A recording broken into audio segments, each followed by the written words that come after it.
Ladies and gentlemen, nerds and geeks, back at it again. It is the legendary Friday night of the Nerd-O-Roundtable.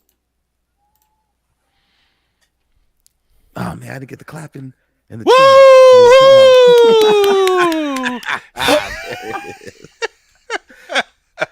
Man, yours truly, King Nerdificent Koala Sharp in the building. I see Dr. Liz from the freeway.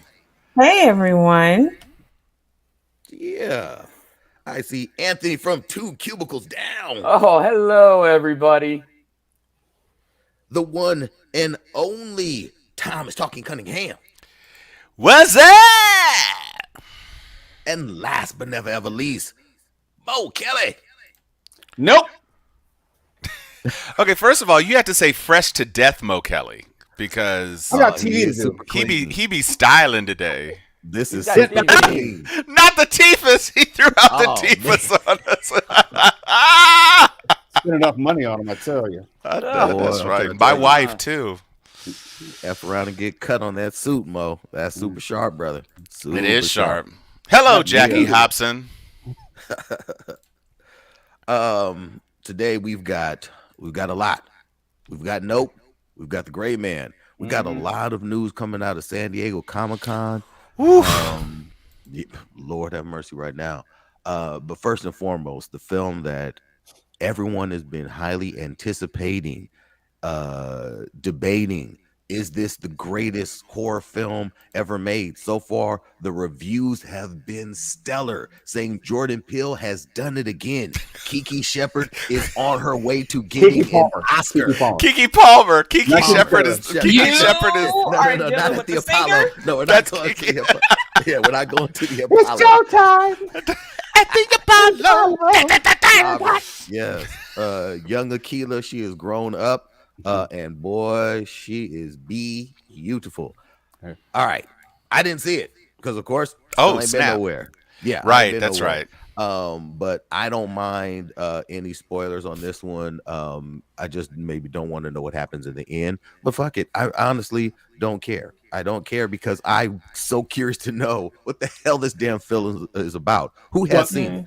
I've seen it. Let me start because Tom is going to rebut every one of my points. I am And not going to rebut every one of your points. We am were going to simpatico on some agree. things. I'm going to agree with Mo on this one. Oh, wow. Oh, The down and wow. dirty is it's not Jordan Peele's greatest work. It's not the greatest horror Agree. movie of all Agree. time. Agree. Okay. But this movie needed another $50-60 million worth of budget to flesh out the full vision, I think, of what Jordan Peele was trying to convey, trying to say, and trying to have the audience to experience. If he did that, then it would have made a little bit more sense. The first half hour, I know it was expository in nature. I know that it was necessary to tell the rest of the story, but I thought it could have been done in a more expeditious fashion, and it seemed labored for the first half hour of the movie. And I don't need to give away the big reveal, but the big reveal is not all that big, and it seemed under budget. It seemed like it was fake. Can I before Agree, Tom goes- agree. I'm just gonna say I'm standing. Okay. He said I was gonna rebut everything. I have no buts to so far of what you I am said. going to Go ahead, say that I think the low budgetness of this is supposed to be antagonistic to UFO stuff being always kind of like the makeshift UFO kind of things, always looking grainy and low budgety, and I think that's kind of where it was going. And then also, when I think about, does anybody remember? Did anybody watch it on Netflix? The movies that made us, and they talk about how they got that stuff going. And one of the reasons why horror can make much of its money back and be that surprising thing is because they're so much more cheaper to make. They're And low so budget. absolutely low budget, like Halloween movies beyond low budget, clearly. The Blair Witch Project. Beyond low budget, right?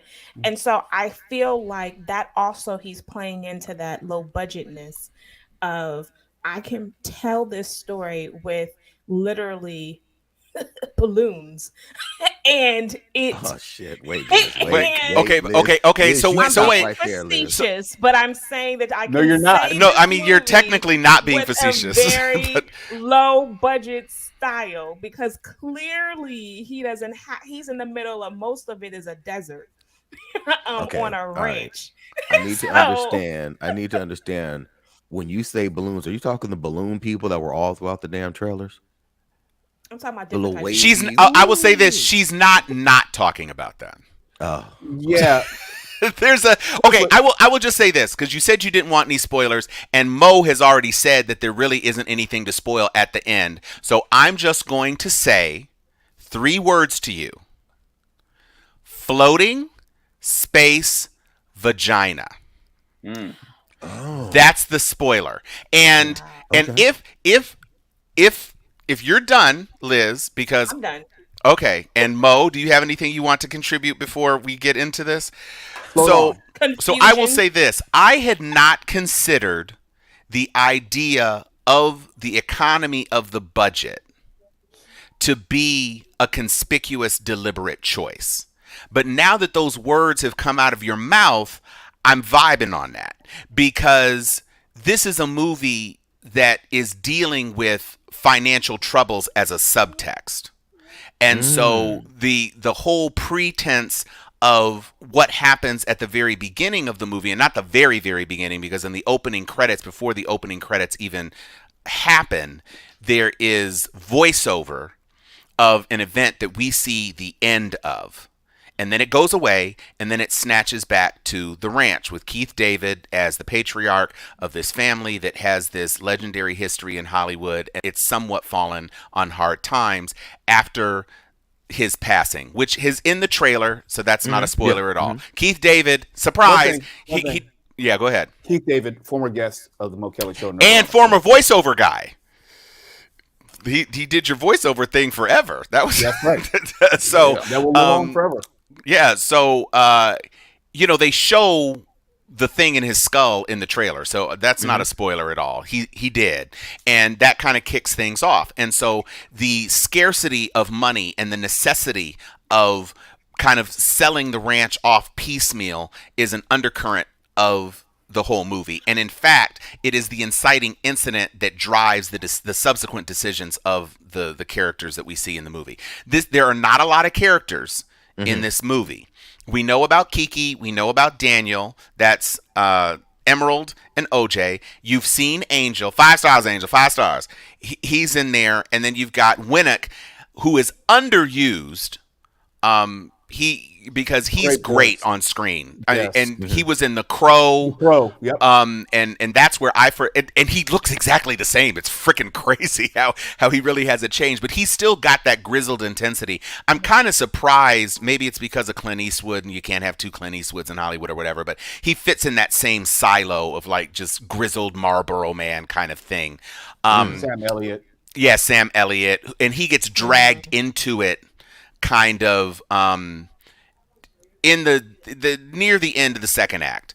So what I will say is that I enjoyed this movie. Is 2 hours and I think 9 minutes long, is that, or something like that? 11 minutes long. I enjoyed a lot the first hour and 50 minutes. I would say hour and 55 minutes. And then when we got to the resolution, it was underwhelming, perhaps purposefully, because I do believe I'm giving Jordan Peele credit for being very intentional in the choices he makes. He's a smart filmmaker. He's a smart writer. He has big ideas. Sometimes I think the ideas don't exactly translate in the way that I think he would have hoped. Get Out, universally translated, everybody considers it genius. Us, a lot of people liked a lot of elements about it. Lupita Nyong'o, when the duality of her characters, and the twist on that one was a cool twist, but the ending, I think, left people a little cold. And this one, I think the ending will leave some people cold. It didn't leave me quite so cold, because one of the things I really liked about this movie is the subversion of the whole alien genre trope. in every other alien movie you've seen, the aliens that come to Earth possess superior technology and usually superior killing power in one way or the other, right? Mm-hmm. So even in a movie like The Thing, where the Thing gets to Earth, it crashes in a spaceship, and there aren't any spaceships that are capable of interstellar travel. So you have an advantage, and of course, the Thing could transmute and take over people and imitate people, and turn into giant jaws of death and all that. So you had a super powerful killing machine facing off against humans. This movie completely inverts that whole sense. And I don't want to, because the two of you haven't seen it, and I'm sure many of our listeners haven't seen it yet. I don't want to get into how, but I will say that the lead character in the movie, comes to an understanding about the nature of the alien threat that starts to turn your head around how it works. And this is how Peele has done things. So in Get Out, you could say from a horror genre perspective, it could be like a body snatcher take or a mind control take, right? Right. But instead of it being pod people or just like a signal or telepathy that controls somebody, you've got the literal subjugation of black bodies implanted with white consciousness. So that's his take on that. Us is an attack on the zombie trope. So it's not slow-moving, shuffling zombies. It's an entire culture of zombies living just under the surface who emerge to take revenge on their tethered doppelgangers who are living the lives that they wish they could live.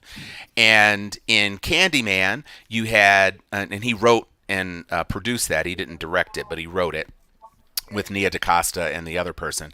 You have what was a straight-up slasher movie that he invented a backstory of, the cyclical killing of tragic black characters throughout history, and making that kind of instead of it just being a slasher film, you've got this thing, and he very wisely, he and the director connected it to the original Candyman movie by making the Yahya Abdul-Mateen character the son.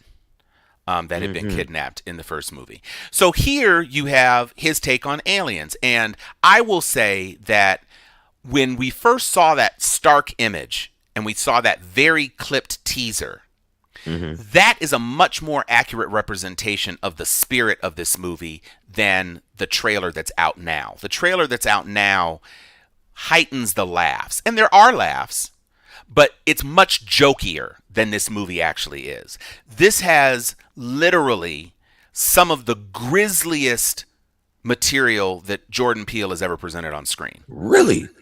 And yeah, it takes a turn where there's no tension at the beginning, right? And then it's yeah. I mean, he ratchets it right up, and that's the thing. Wow. Mo didn't like it, but I did like it because a lot of horror movies, everything takes place at night, and so that's already dark. And a lot of horror movies, it's claustrophobic. You're in a building and something's chasing you in a building. Michael Myers is around a corner. But this, to Liz's point, there's a big house, but almost none of the action takes place in the house. There's a big open ranch, so there's no place to hide. So it's very different in the way he ratchets the tension, but he does do it.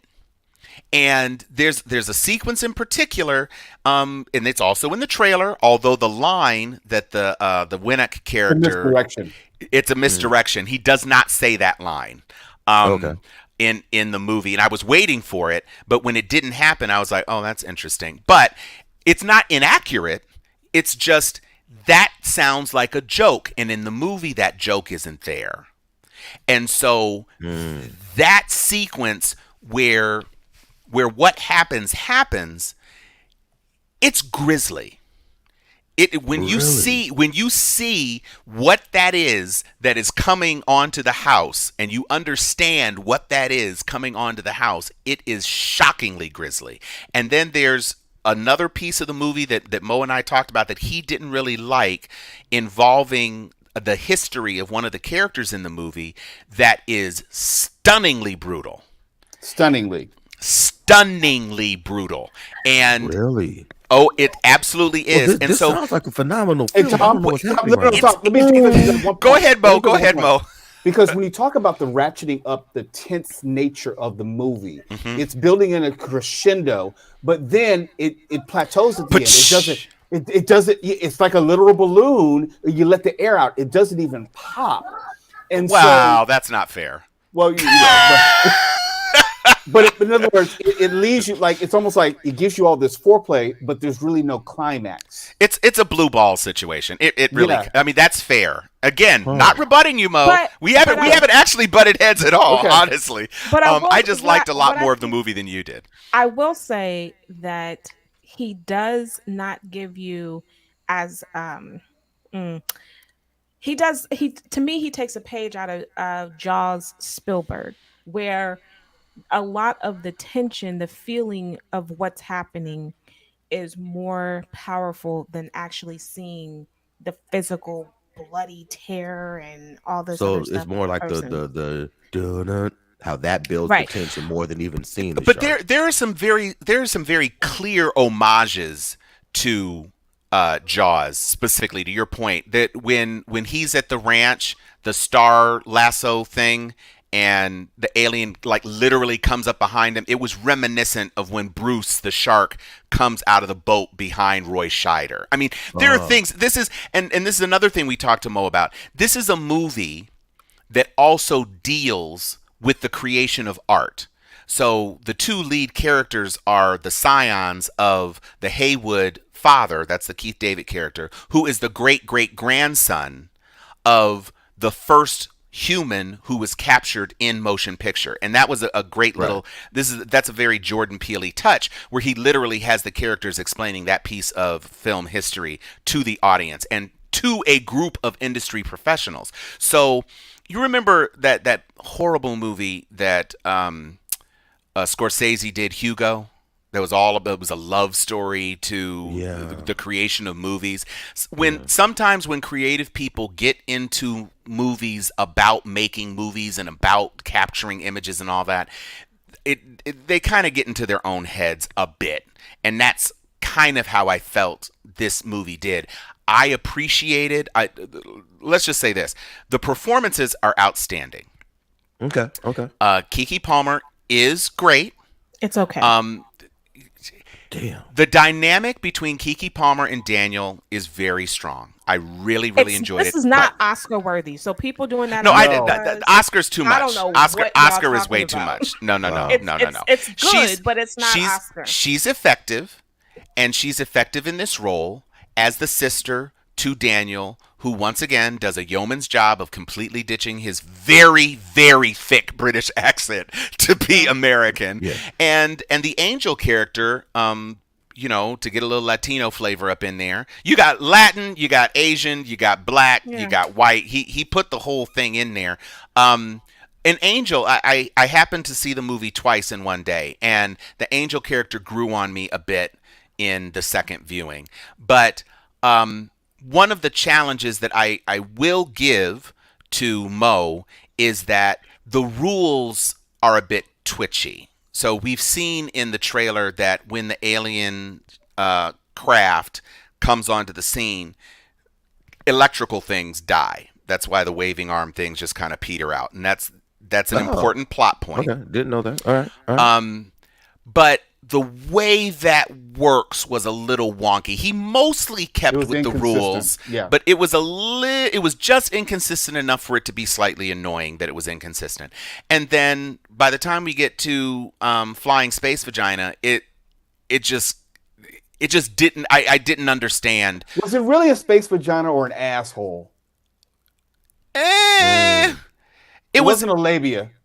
Well, it was very labia adjacent. Liz, you want to weigh in on this? No, I don't. But I will say this. Jordan Peele does I feel, actually, Jordan Peele is suffering from the same thing that M. Night Shyamalan suffered from. Oh, not quite that bad.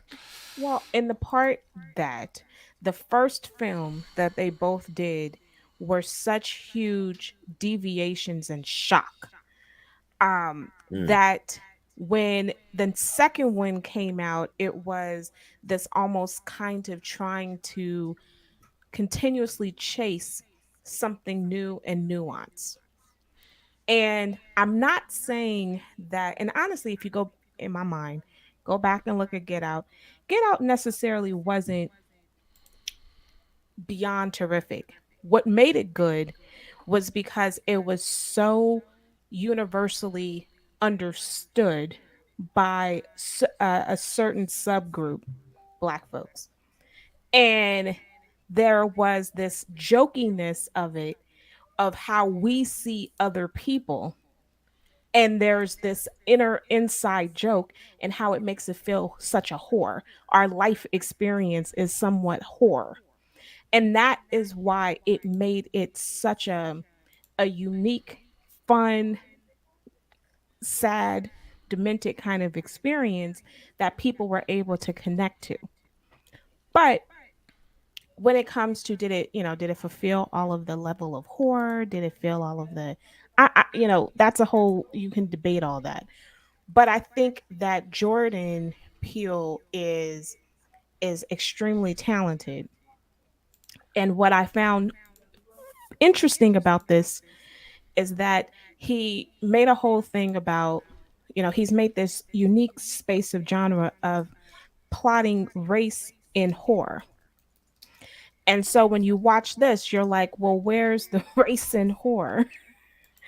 And but I think that, I'm not saying that he has to do it all the time. it's but I'm everything. no, I'm a jump in on that because Go ahead, where was it? I think the whole point, and there were three specific instances where I absolutely disagree.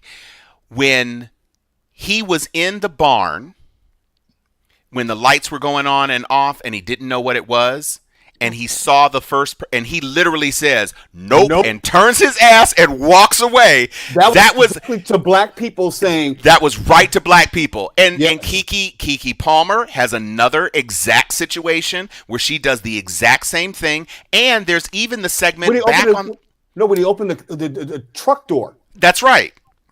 Later, when stuff resolution. is exactly. So that was there. Those nods were there. It just wasn't a complete structural undercurrent of the movie in the way that it was in Get Out in particular. And Us.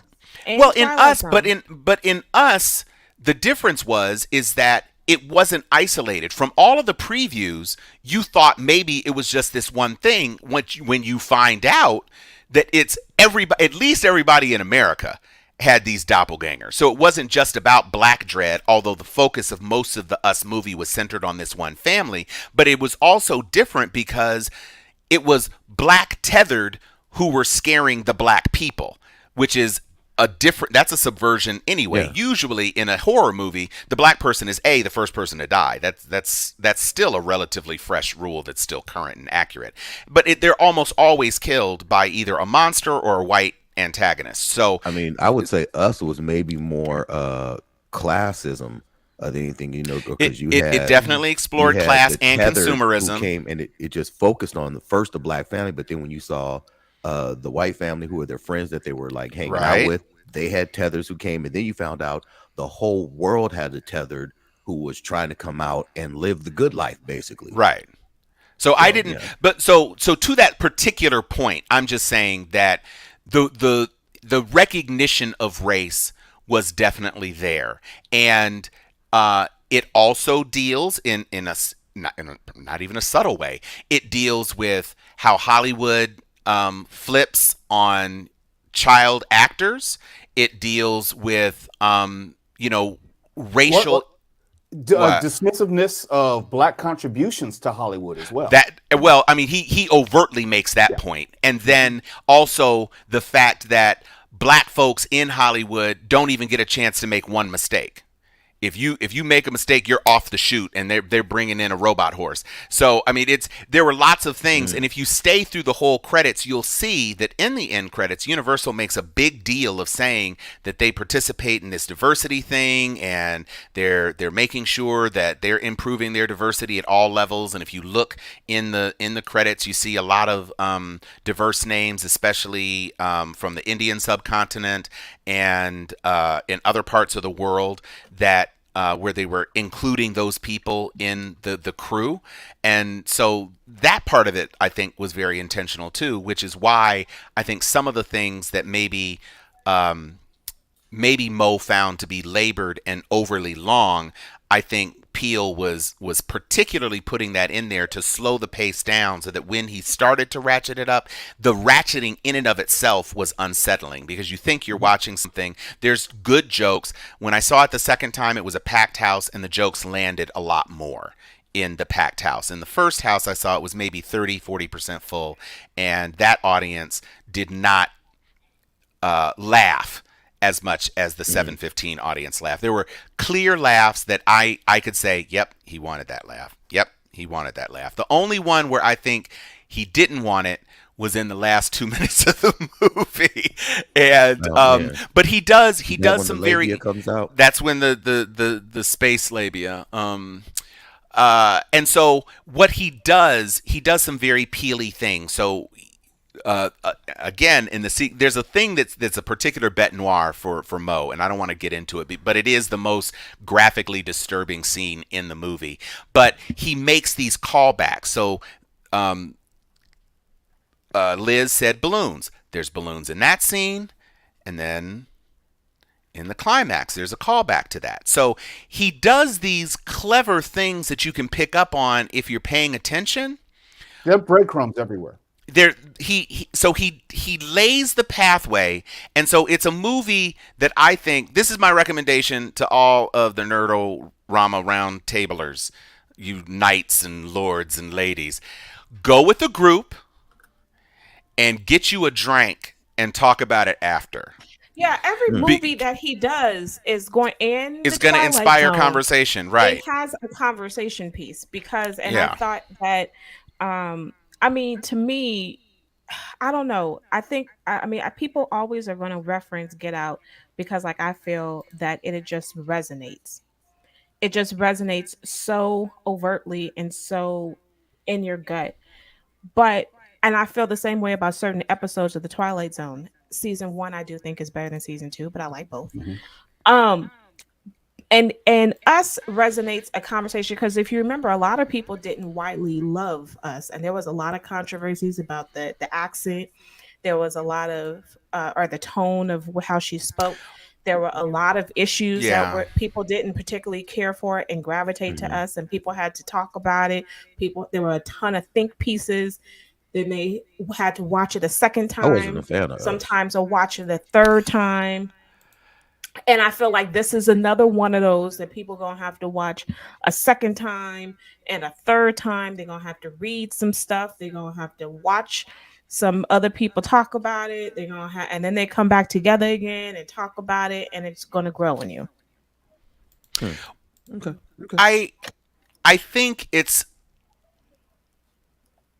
a movie that is advantaged by your perception of Jordan Peele's artistic gifts. I think if you appreciate him as a writer, if you appreciate him as a director, then you will be more inclined to look and explore the movie a little bit differently than if you're just a regular Joe Schmo moviegoer. I think that's fair to say. There are people who walked out when I walked out of my 4:00 showing. I heard a woman literally say, "I'm just confused," and I get that. Mm-hmm. I think what you have come to expect from an alien movie,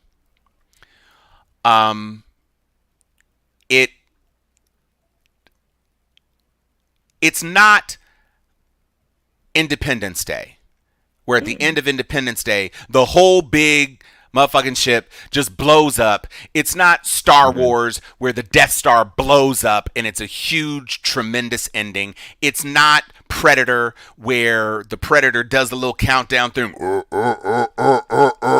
the little mini nuclear bomb. It's not. Oh yeah, I mean, come on now. It's not any of those things.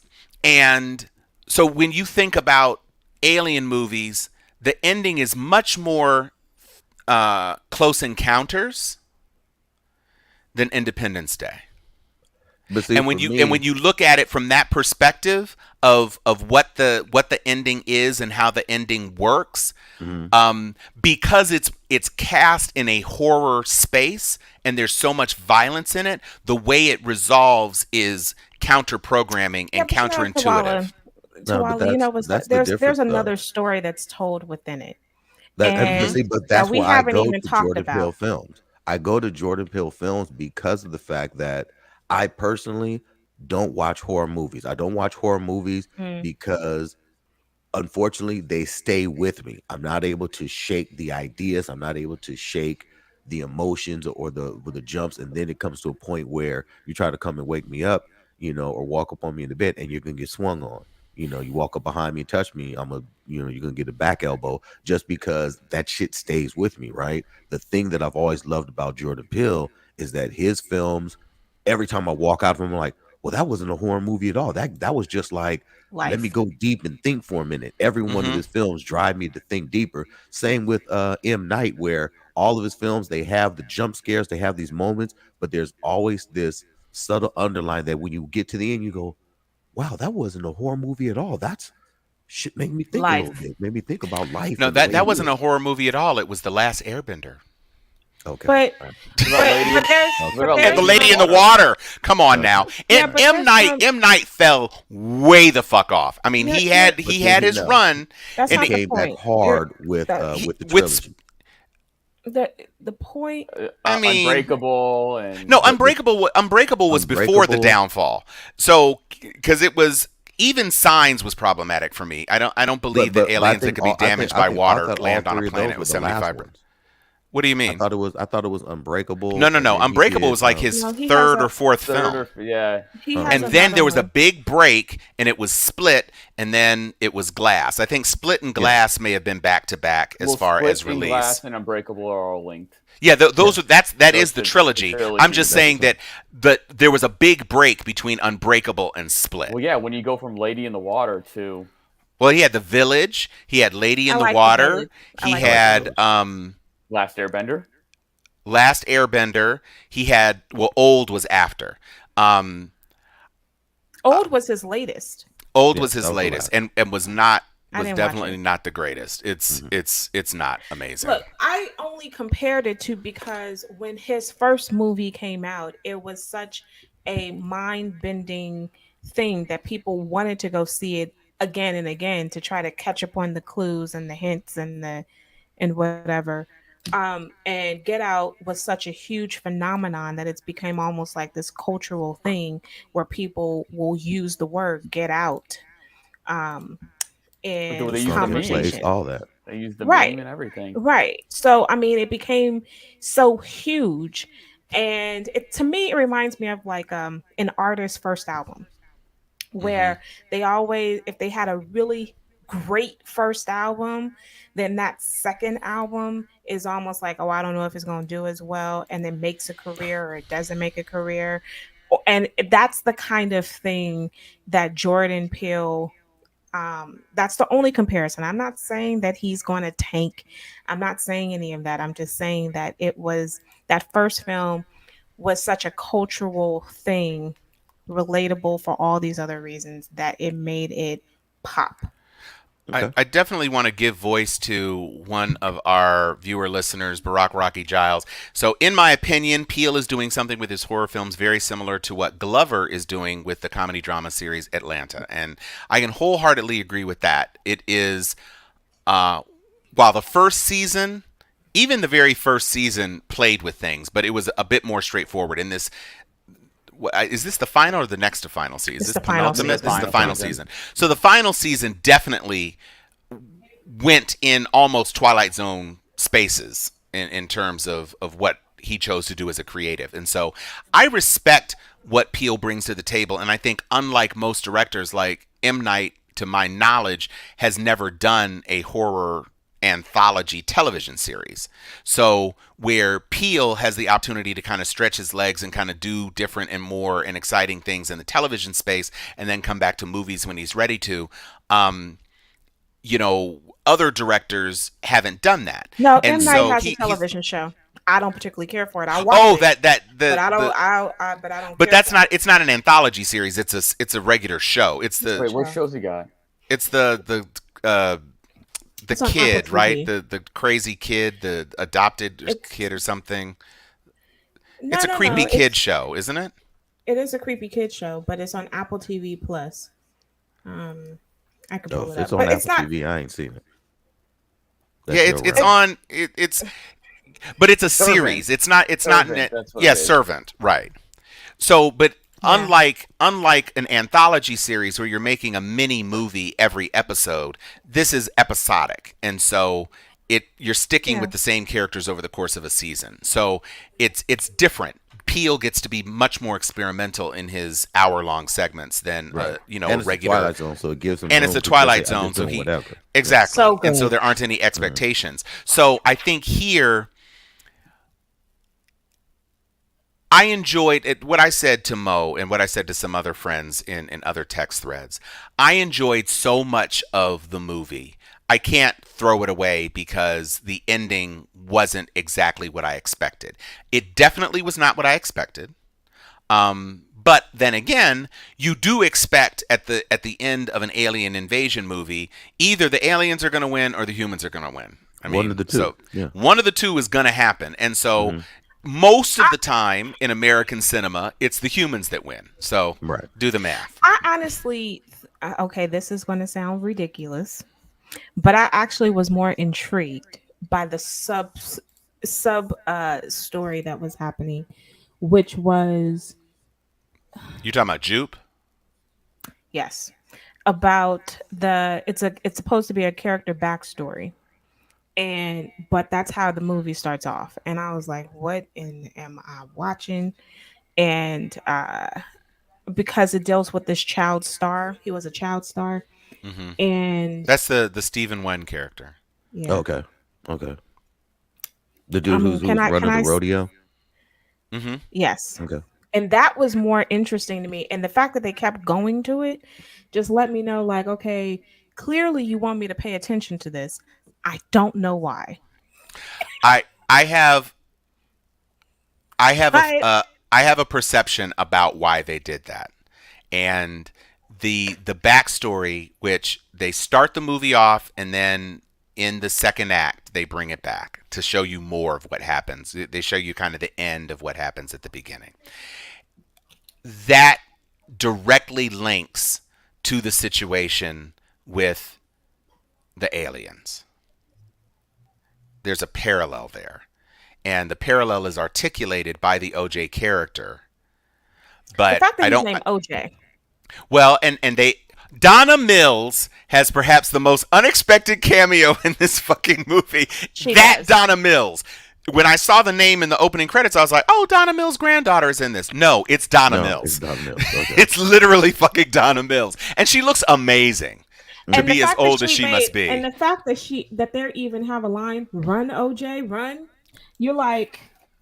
But that, again, that was and to your point, Liz, that was directly about race. That was Jordan Peele jabbing people in the eye with race. So, because even her character, your name is OJ? And he's like, yeah, Otis Jr. And she's like, oh, okay. So but see, you see how you laughed? That's what Peele does. And so there's so much to enjoy in this movie up to the point where the movie is over. And it's over and you get black screen nope. There's no denouement. It's the movie's over and it's nope and it's credits. And there is no meaningful post-credit scene, the people who were sitting behind me in the audience, the guy literally said, "Yeah, well, I heard there's an end credit scene," and so I was like, "Okay, let me sit my ass down because I definitely don't want to miss something that Jordan Peele put at the end of a movie." And I had left my first screening because I was trying to get to my second screening, so I definitely didn't wait for the end credits. It's just an advertisement. You can go to the Jupiter's Claim at Universal City now. They got a Jupiter's, and they basically have a Nope attraction at Universal, and that's what it's for. So pop-up. yeah, you definitely don't need to wait just to see that bullshit. It's a billboard, and I've just told the you rate that the rate that films are coming to streaming. I think that this is one that I'll see, in a month or two. So I'm well, good. the thing is, Universal isn't really on that train in the same way. They do have distro deals with Netflix and Amazon, but Amazon is where I think most of the studios that don't have a streaming platform service are distributing their stuff. Some of them are going to Stars, but a lot of stuff is popping up on Amazon so fast, and I'm like, I'll be all right. Yeah, well, Mr. Malcolm's List is already on streaming. You're gonna be able to see Jurassic. Yeah, Jurassic's already there. Yeah, Jurassic's I know, out. but I'm saying you're gonna be eventually pretty soon. You're gonna have to you don't have to pay for it, so you'll be able to see it without having to pay for it. You'll be able to see Thor pretty soon because that's probably gonna be Disney. out.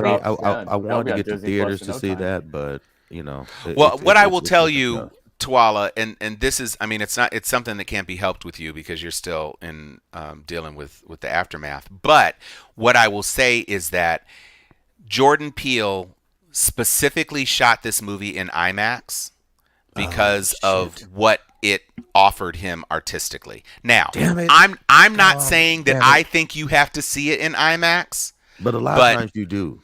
But he shot it with intentionality in the IMAX format. I will just say that. And so the framing of some of the shots, if it's not seen in IMAX with the IMAX aspect ratio, you will not see his full vision. Now, it's not a Kubrickian sort of thing to me. It's not, I mean, the shots are beautifully composited. I'm not saying that, but I'm just saying I don't know how much I may have missed had I not seen it in the format it was intended to be seen. Let's see, when there's films like that, and Liz can attest to this, the Will Smith dual identity Gemini film, I was just about to say Gemini. Gemini if you didn't Man watch that in the correct format, everything. If you didn't watch it in that super laser blah da bloop de bloop, it was trash. tough. I mean, the storyline is trash, but I'm gonna tell you that I saw it in that laser that they intended, and it was a phenomenal film, like just the effects. I mean, I thought that I was actually sitting in the middle of the car accident. It was just a phenomenal experience. And I said, they didn't listen to me, but I said that they should have did Doctor Strange that way, because that would have made that movie more in an enjoyable space. You know what? I will say this. When I saw Doctor Strange, I really thought that the not Shumagorath beast looked ridiculous like a rubber toy. And it really just it took me out of it, honestly. It looked ridiculous to me. It didn't look like a monster. It looked like a squeeze toy. Wow. That's wild, because on my screen, I saw it in Dolby. I thought visually the whole film was stunning. Man, there was lots of stunning stuff to it. I'm just saying that the extra little tentacles that were just kind of doing this, and it just didn't seem. It reminded me of the starfish from the DC. The Suicide Squad. The Suicide Squad, Starro. And I was just like, ugh. But I'm saying that if they would have shot it in that format, because nobody else has shot it the way that they did in Gemini Man, they need to use that format. And it's because I think that it would have been really fantastic. Well, but I think part of the challenge is that if you don't have the sufficient venues to show it the way it's meant to be shown, I don't care. Well, I don't care about those other people. I care about me. I mean, okay. Everyone don't got. I'm egotistical here. Screens, I guess. Okay. Well, do we want to? Did you see The Gray Man, Twala, since you were at home? I have seen The Gray Man, and Anthony has seen The Gray Man. I've seen it. And I have seen almost all of The Gray Man. Okay. What about you, Liz? Nah. Gray or nay? Okay, so you're a Gray or nay. I will say this. Apple TV. Because I'm going to let Tawala, since you didn't have the opportunity to see the first movie that we spent 45 minutes on, I'm going to open the floor to you. But I will just say this. The Russo brothers can direct action. Yes, they And can. go. Yes, That is about all the Russo brothers are They're good at able to do. The Russo brothers, to me, the Russo brothers are like, I one time I'd heard this this artist say something about Dr. Dre. They said, Dr. Dre ain't all that, and he can't really produce all this and that and the other. And someone said, I think it was Corrupt. I was in the room with Corrupt, and he said in response, he said, well, then you go out there and you be Dre then. I doubt you can. It seems that once you leave that Dr. Dre, those artists who left and thought that they were going to be bigger and better than him, and they actually come to realize the genius behind what he does, and then they fail. That's what happens. And I'm not saying the Russo brothers have failed. What I'm saying that this is another film that proves to me Marvel made them.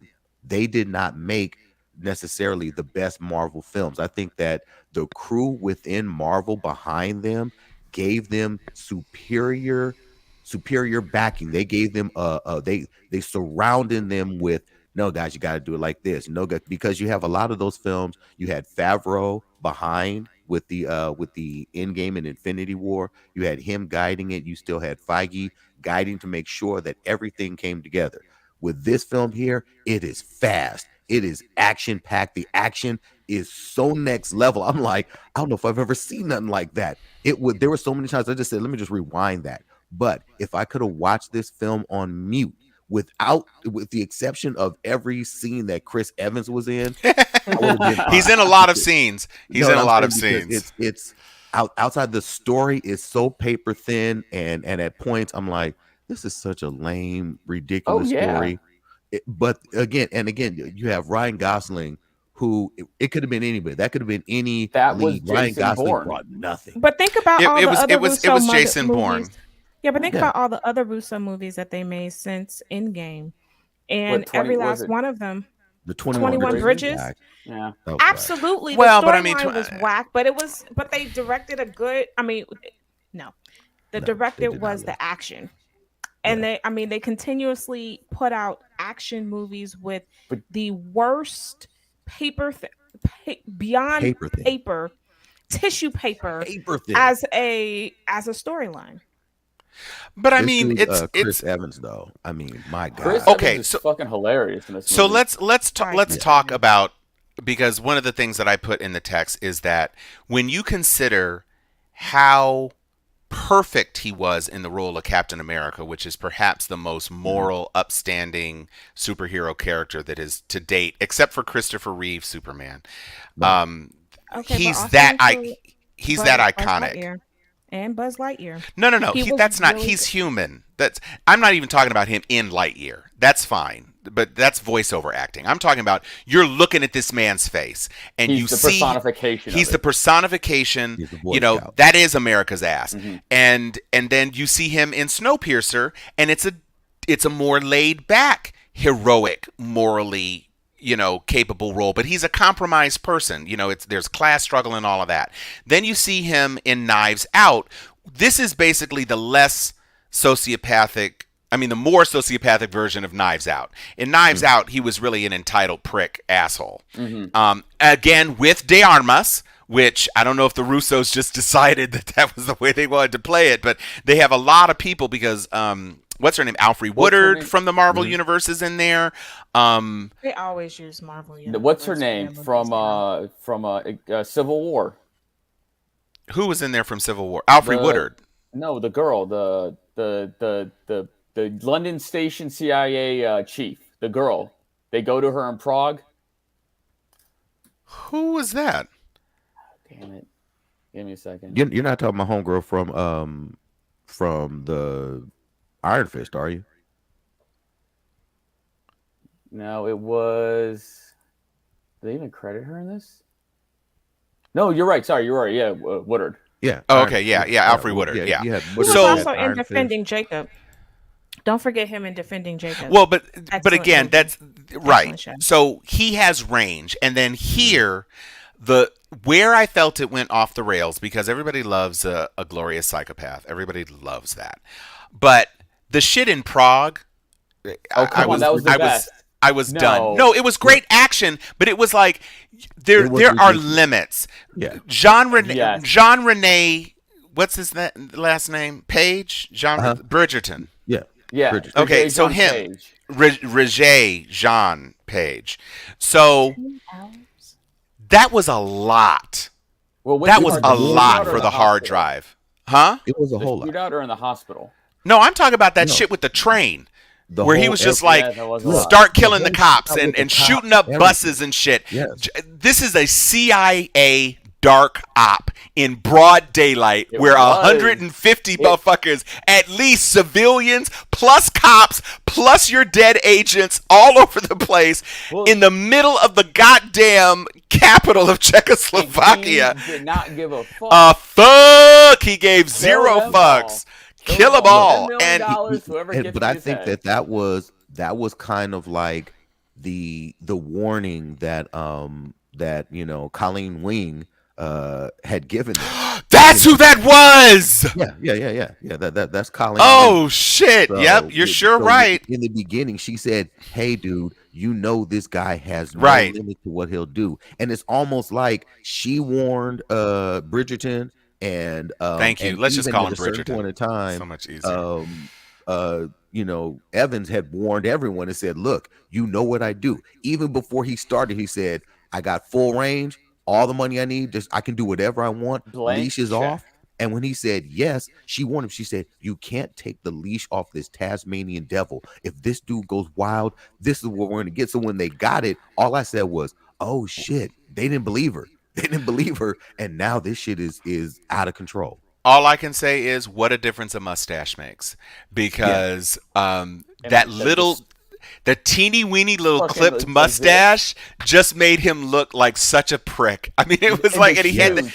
he had the Eurotrash douchebag part and all of that. I mean, he really, The white really. pants. Geez. Oh, the tight white pants. The tight white pants. Them shoes, pants I'm was telling you, tight as hell. The fucking shoes when they're Oh yeah, fighting the at end, slippers. and Yeah, when he sits down, when he fucking throws the garage. gravel out the shoe. Oh my god. And so I will say this. I'm a fan of the Russo brothers.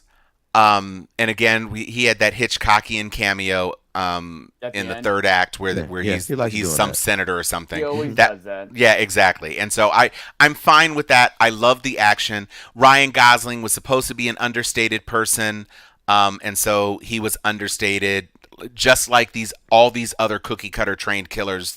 Going back to Matt Damon starting in the Bourne Identity and going into the people who replaced him as it went into the Bourne blah blah blah blah and the Bourne grocery trip, all of that.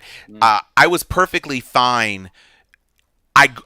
You go into the Gray Man knowing that it's nonsensical. And so it hangs on action set pieces. It hangs on the antagonist. So Chris Evans, you're winning. De Armas is again a Bond girl who's kicking ass. You got Billy Bob Thornton in a major cameo. You've got Alfre Woodard being a badass. You got Ryan Gosling. Listen. He was credible. His action was credible. He did the choreography very well. He was very stoic. He was. He was. A stoic role for him. very stoic. Yeah, and when you think about the backstory of his character being abused by his father, and I won't give away why Billy Bob Thornton finds him in jail at the opening of the movie, but you can understand why he is as damaged as he is and why he embraced the training that turned him over the course of 15 years into the super killer that he is when we see him in the movie. But it was set piece after set piece after set piece after set piece, and I'm not a person who minds that.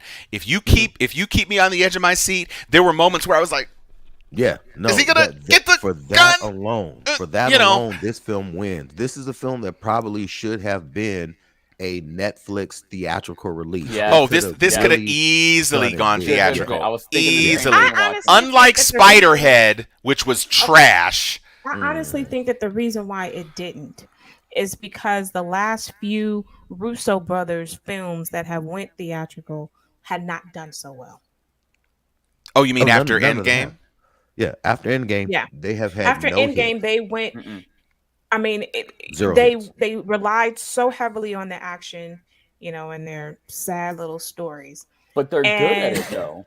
I No, they are. They're understand. great at it. They're But I mean, good at it. 21 Bridges was an unmitigated disaster, and for that to be his final film, it is disturbing to me. Well, From a that- from a That cop wasn't his procedural final perspective. That film. wasn't his final You mean film. Bose? That wasn't Boseman's. What was his film. final one? The jazz one.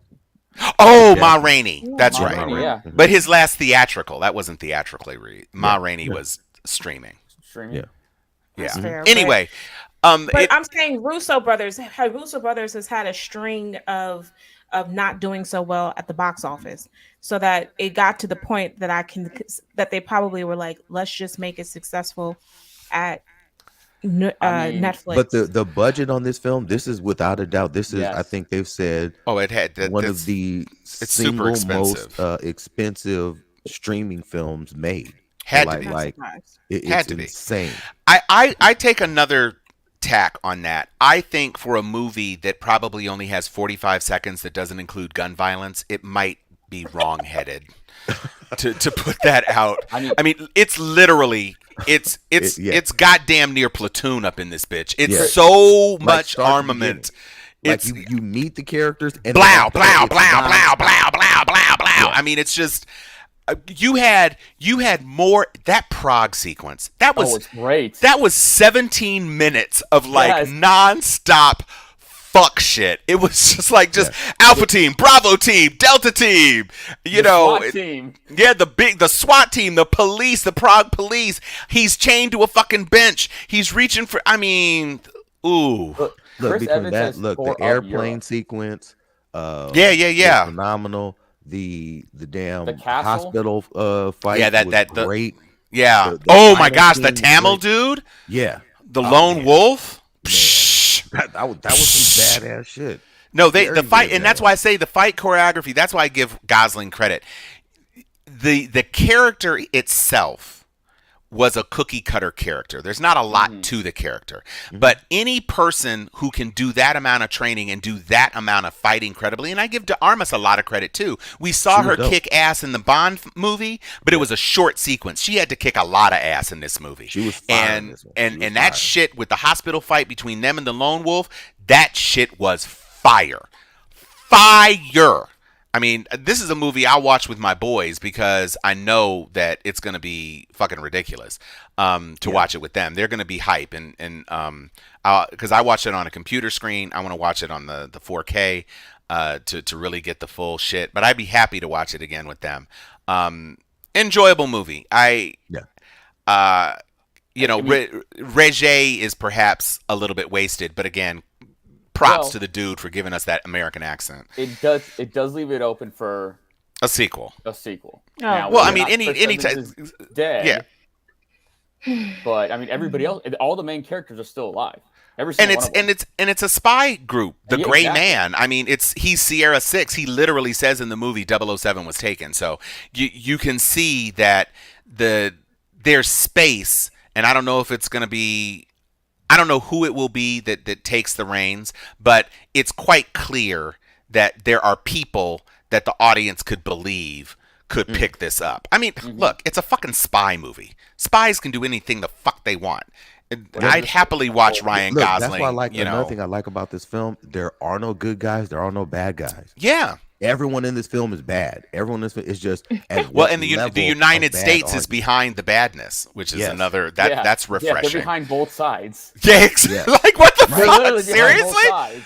They're Right. just tearing up, Eastern Europe with Chris Evans. Right, exactly. So So yeah, I thought that was refreshing. Saying like, wow, this is not a film where you have like a redeemable assassin who's like, I'm tired of assassinating people. I want to be well, good but now. that And then I they mean, go to give him. Lone Wolf kind of gives you that a little bit. Well, he says Well, when he, he finds did, out but there's see, a he kid gave you involved. that after going. Oh, yeah, through after and fucking up a lot of wrecking people. shit. Oh, sure, yeah, for and sure. his whole thing, I think that he wasn't like, hey, I'm a good guy now. He was No, like, no. I just Yeah. don't think that the reasons that I'm doing this are in line with my beliefs anymore. Yeah, I'm he gonna said go these kill are someone not else for a good honorable reason. people. Right. Yeah. These are not honorable people. So he'll Not, go kill hey, some I'm tired of honorable killing. No. motherfuckers. Right. No. No, but no. but it was a good choice And again, a setup for another amazing fight sequence. Yeah. It can definitely go there. It can definitely go there. As far as San Diego Comic-Con, the Dungeons and Dragons trailer is yet another attempt at a film studio copying at least the style of Marvel with the Taika Waititi trailers and the James Gunn trailers by taking a property and mashing it with modern music and a modern take on things to make a property seem exciting and maybe appeal to young folks. And it's got this whimsical cavalier kind of fun. We'll see. To me, it has the vibe of a big budget film that I is don't know why going it to took fall so flat. long. The weirdest casting. Oh no, ever. it's not. This isn't the first Dungeons and Dragons film. No, that's what she's saying. Why it Dungeons took and so Dragons. long for the sequel. My bad. What did you think he was talking I about? was thinking we were talking about something else. I didn't like the first one. They could have done whatever. This Yeah, has the weirdest cast. I just don't see people why just- this was a necessity. Yeah, you could have And- just It's said and- Netflix because the series. film company. It's because they have No, I get it. a whole property. Hasbro's like, we're doing movies, y'all. So- Got Yeah, it. but I think Sure. it took so Okay. long. And honestly, does anybody play Dungeons and Dragons anymore? Yes. Well, thanks to Stranger Things, I'm sure it's probably Gonna make a comeback with there's running up that Metallica road, and, running up that Kate hill. Bush. Yeah, exactly. Oh no, D&D and Kate Bush D&D, sleepovers is the whole D&D thing now. and- Well, you know how I felt RPG about is serious. you know how I felt about Pokemon because I was like, but I did knew that people were playing Pokemon because I teach at many different colleges. They all play Pokemon, so I was like, this is gonna be a fluke. You'll be stunned to see how many people show up. But for Dungeons and Dragons, I haven't seen too many people. Well, but Oh, that's no. it's But they different do. because They people are do. playing Pokemon Go because you can walk around with your iPhone and do it. You can't do that No, with I'm Dungeons. talking You got about to sit people are around playing tables. cards. No, I know they play cards. They bring the whole TV, the whole setup. They do everything. No, Liz, before in Go Pasadena, comes. there's a whole game center where on a Friday or Saturday night, every table is full and they're playing Dungeons D&D. and Dragons. Yeah, it's very Mm. serious, and they'll play D&D or one of the other RPG games. But the whole canvas of that it appeals to such a cult following right now It that does. I know the theaters will be packed, and it'll be packed with people who that's what they do. They LARP, they do all this kind of stuff, and they're probably going to go and see it just to see if But the film is respectful But of Tawala. the culture. Tawala. Hmm. There are more adults adult males, because it's not as many women, who are sitting and watching Pokemon movies and cheering for when they think that the next one's going to be out. When I tell you that the movie theater went on fire for Sonic 2 and who they think is coming next, and it's nothing but adults, men, all happy and high-fiving each other. So, I mean, all this stuff has a But cult that's why following. That's why. D&D is still popular. Now, Yeah. I know that we're over an hour, but can I take a point of personal privilege to smile at X-Men 97 being Of course. picked up exactly off where the end of the original run of the animated series dropped off? I think that is just amazing, and Of I'm course. a fan of the new character models. In retrospect, that animation from back then was not like awesome. I mean, the storytelling was good and strong and solid and everything, but the animation was kind of ass. That opening riff. Yeah.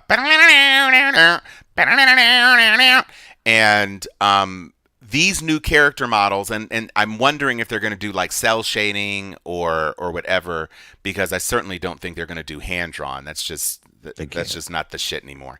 But I'm encouraged by the character models that I've seen. It's the same cast of characters. Same Storm cast, yeah. Storm has a different vibe. They're giving her a mohawk with the white costume. You've Same got voice actors. You got a lot Well, of didn't Yeah. you original have that voice vibe actors going returning. in a couple episodes when they're in the future? Well, yeah, but I'm saying it looks like this is the main character model for her now. It's So Mohawk they're Storm, but going it's away Mohawk Storm, but not in the black leather. It's not kick-ass Mohawk Storm. It's white Weather Witch costume with Mohawk hair. It's not Storm from when she traveled to visit the Morlocks. No, and no, like it that isn't. song. Yeah. It's So not they're her. combining them. Yeah, it's not her beating Callisto and being a badass when she doesn't have powers. It's Mohawk Storm head, Powers body, and then Mr. Sinister, of course, is back in there. They've got Hellfire Club with the White Jason Queen Wynn. and not Jason. It's the guy, the Sebastian main Stan. guy, Sebastian Stan. Yeah. So that No, was Sebastian exciting. Stan is the actor. Sebastian Shaw. Shaw, Sebastian yeah, Shaw. Shaw. Shaw I was gonna Industries. say, Yeah, no, Sebastian Stan, right? You're right.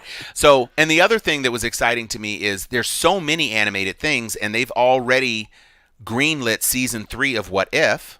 Yep. Well, they did season 2 of Season 2 is done, and season 3 is no. green.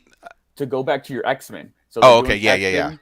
Oh, yeah, They got X-Men season- already got its season 2, It already right? got its season 2 set Yeah, up. before So we they've got even... seasons 2 seasons X-Men guaranteed of of the 97. X-Men animation. And, you know, considering that we're not getting an X-Men movie anywhere on the horizon, the fact that we're going to see some new X-Men content from Marvel on D Plus in 2023 is pretty exciting. And I'd I'm love to hoping see that them they add flex their some X-Men muscles. into What If. They've got to. They've got to. That was my Yeah. thing, because What If was our main entree into multiverse things with characters with fully kind of articulated stories. And so give us a What If that establishes some X-Men mythos that can translate to the live screen, just like they did with Captain Carter. If you did it with Captain Carter, fucking do it with some X-Men. Give me a Storm solo spinoff. Give me a Wolverine thing. You know, something. Yeah. Let's make it happen, Captain. Look, they really Marvel could. Zombies. Marvel Zombies, they've already got a second season. That's also dropping pretty soon, actually. I think that's like a surprise series. Zombie season 2. Well, no, Zombies was featured in What If. They haven't had I'm a... sorry. No, No, I they're knew dropping no, a I Marvel remember- Zombies animated series. Yeah, but I Yeah, thought that- that whole we animated knew series that. coming. We Yeah, knew exactly. about That's that. no, we did. It's just something that they talked about in the run up. Barack says, "What do you guys think about the Lord of the Rings, Rings of Power trailer?" I like that. I like the Lord of the Rings trailer more than I like the damn House of the Dragons trailer. The House of the Dragons, I'm like, fuck out of here. It doesn't even look interesting versus the Lord of the Rings. You don't like I'm you don't looking- like it. I know. I get that I'm not a fan of You Of the can entire say, thing. you can't Dragons. say- I'm not a fan, but I at least expected this to be an exciting look, and it looks like, wow, like this doesn't look like an interesting story to me. I'll give it to you. I did not like any of that Dungeons or House of the Game of the Thrones. Targaryens. Yeah, I didn't Game like of any Thrones. of that shit. Game Right. of Thrones. I didn't like any of that So, shit. Look, Listen, But that I shit was like hot the about other one. 8 years ago. I like Lord of the Rings. Okay, so what about you, Anthony? What was your big takeaways? John Wick. Wait, yes. Bring Yes, that shit yes, back. yes, Like, yes. I mean, come on. Between that Yes. and then the rumor mill of the Continental series being made, I mean, this universe is just great and it keeps on expanding. Yeah. We cannot go wrong. I with a think John Wick film. unofficially Gunpowder Milkshake is John Wick universe adjacent, Mr. I can Nobody. believe that. and Nobody too. And nobody, Nobody too. too. Yeah. I, can believe that. I think those could very seamlessly be pulled in to the John Wick verse if they were inclined to, because Gunpowder Milkshake was basically female Wick, Yeah. Jane Wick, and nobody is retired Wick. right? So yeah, It's Limp You know. Wick. yeah, got a family now. Sure. I know they're probably gonna have something stellar coming. It may have happened today. I thought the Rock's Hall. Oh, 8 Black panel was Adam. today. I thought that was today because I think Marvel is tomorrow. So I think that Yeah. on the Rock's Instagram, he was like, Friday, I'm coming. I'm burning the whole fucking Comic-Con down. My first time there. I can't wait to see what we get to see from that. But nothing is going to top the fact that Marvel is going to be dropping the first trailer for Black Panther Black 2 Panther Wakanda 2. Forever. And damn it, that's all I need from this entire weekend. I need that to happen in the worst way. I need to see this first trailer.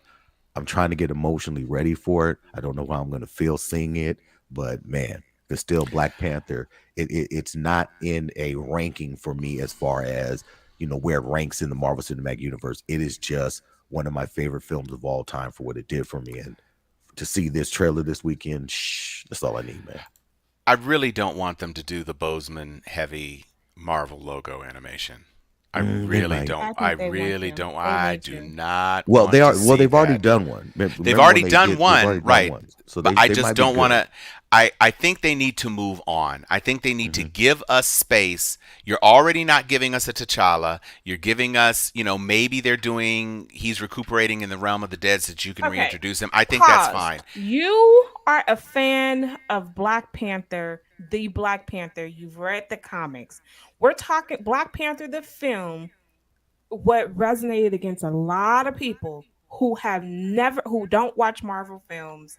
There is an attraction that they have to Chadwick Boseman, and they are going to use this film and this moment for people who are not Black Panther fans because this hit across in so many realms. They're going to give us a space to honor Chadwick Boseman in this film. That is point blank, period. It's going to happen. Oh no, I get that it's going to happen. I'm just saying they need to leave the door open to having the character recast. You can't shut that door completely Absolutely. because again, you're saying that, Liz, but there have been 7 cinematic Batmans. It's an archetypal character and it represents a lot. Chadwick Boseman is not the only person who can play T'Challa. He's I'm just not not. saying that he is. I'm saying that it for Wakanda Forever, there's going to be this moment. Of course, he's going to be recast, but that is a I conversation not for mean, this film, but it's going to be a conversation for the future. But And this we film can't actually has a lot compare. of pressure on it because it has to do what Yeah, but Tom is we saying. can't compare. exactly. We can't compare saying that you can replace a Batman when we all know what T'Challa had meant in this particular film that has absolutely nothing to do with people who are familiar with Black Panther. But see the point is that what Black Panther represents was not what Chadwick Boseman represented. Chadwick Boseman did a great job. Nobody's saying he didn't. But the character and what the character represents, if no one Right. had seen Chadwick Boseman's performance, if they had cast a similarly gifted actor, then everybody would be saying that actor brought Black Panther to life. And the movie wouldn't have been lesser if it were competently cast. Now, Coogler cast the person he wanted to cast in the role, It would and he be did a that. great job. We can't tell what that movie would have been without Chadwick Boseman because Chadwick Boseman was in it. However, the character to black audiences and to black male audiences is too important to say, "Oh, Letitia Wright can just take the mantle. We're good." We're That's not that's saying that she can. I'm just saying well, that but he but is Kevin she Feige we're tried to going say it. to Kevin we are Feige tried going to say he's it's a not going to be possibility recast. he's probably going to be recast, right? But I'm the point is that for this film, it's going to be a reflection of clearly they renamed it to Wakanda Forever. Purposely did not make it Black Panther 2 because they are giving people audiences who are not particularly attached no to have read Black Panther, to have this connection with Black Panther.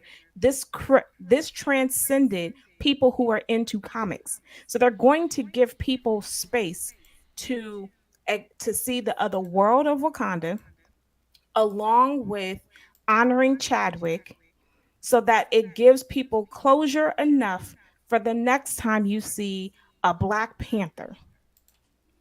But Liz, this film can escape the notion and the promise of the future of T'Challa, the Black Right. Panther. This film, it cannot, you cannot have this film go and not actively pass the baton to the next You'll Black get that. Panther, i.e., T'Challa. T'Challa must live no matter what.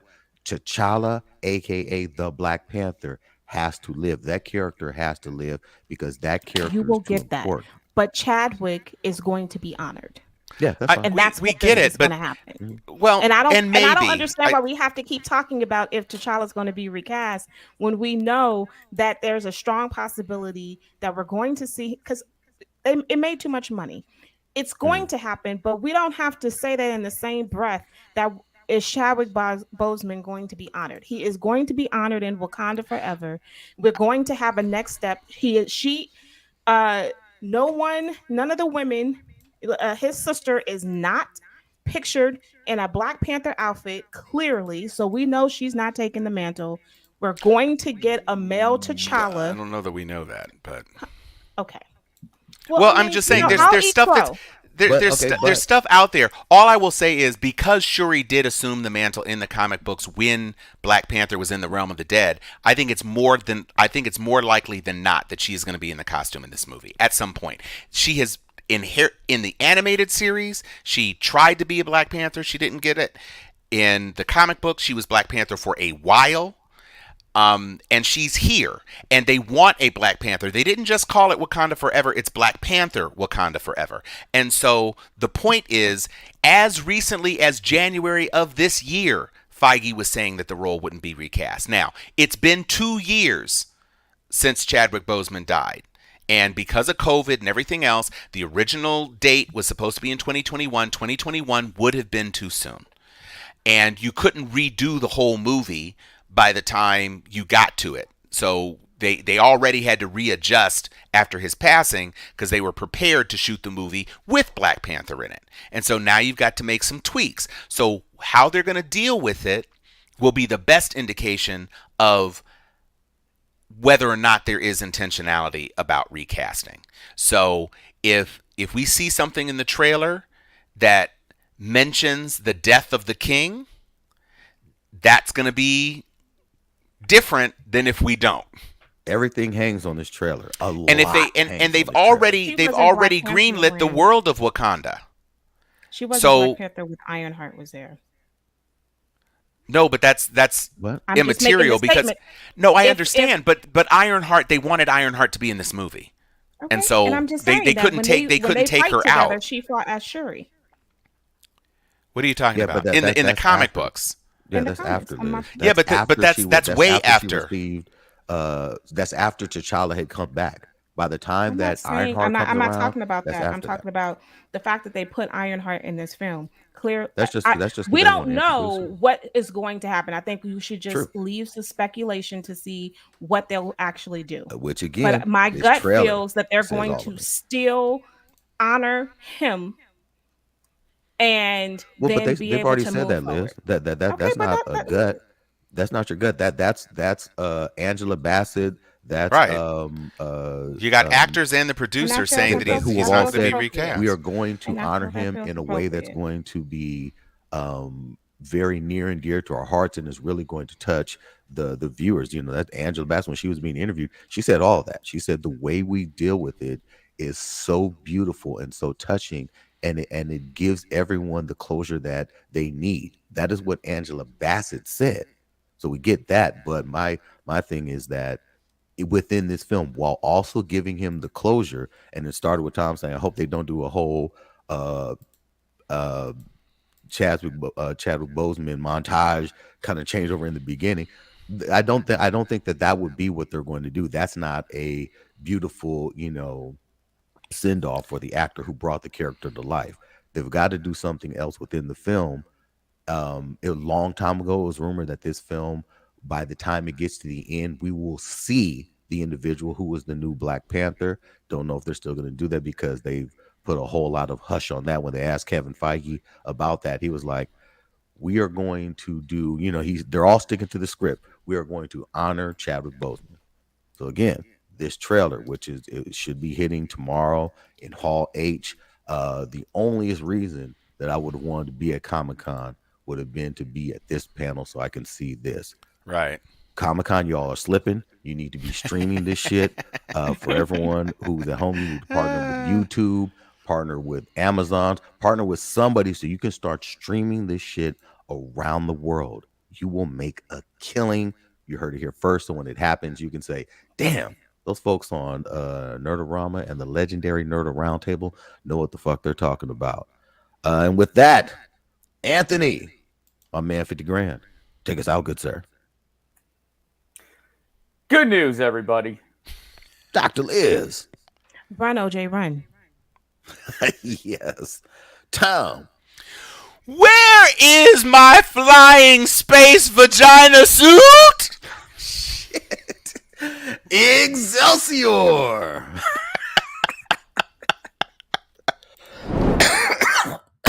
Damn.